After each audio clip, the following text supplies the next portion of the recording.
মানুষকে খুশি করার জন্য যদি আমি ঘর থেকে বের হই, ওই মানুষটা যদি জানতে পারে যে আমার সাথে বেয়াদবি করেছে, সে আমারে খুশি করার জন্য আমার বাড়িতে আসতেছে, কেউ ঘর থেকে তারে আগাইবার জন্য বের হয় না। আর সে যখন বের হয়েছে আমিও একটু বের হয় না, বরং সে অপেক্ষায় তাকে আসুক, বরং আরো নিজের পজিশন নিয়ে বসা থাকে। কেমনে মাপ নিবে? হাতে ধরলে পরে মাপ নিব না, হাতে ধরলে পরে মাপ দিব না, পায়ে ধরলে পরে মাপ দিব, কত কন্ডিশন লয়া মানুষ বসা থাকে। কিন্তু আল্লাহ পাক বলেন, বান্দা তুমি যখন ঘর থেকে বের হয়েছো, আমি আল্লাহরে খুশি করার জন্য, এই খবর আমি আল্লাহ যখনই পাইলাম, যখনই দেখলাম রে, আমি তোমাকে রহমতের কোলে নেওয়ার জন্য তোমার দিকে দৌড়ায়া যাইতে থাকি। তুমি এসেছো হেঁটে হেঁটে, আর আমি আল্লাহ যাই দৌড়ায়া। এজন্যই আল্লাহর খুশি করা সহজ। এবার আল্লাহর খুশি ধরে রাখাও সহজ কেমনে, আর মানুষের খুশি ধরে রাখা কঠিন কেমনে?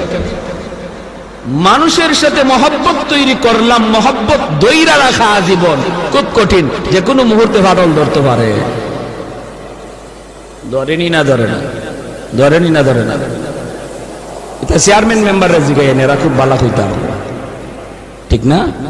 হ্যাঁ, আদরের বউ, মহব্বতের ভালোবাসার কলিজার টুকরা বউ, তারেও সারা জীবন খুশি রাখা কঠিন। মানেন না আপনারা?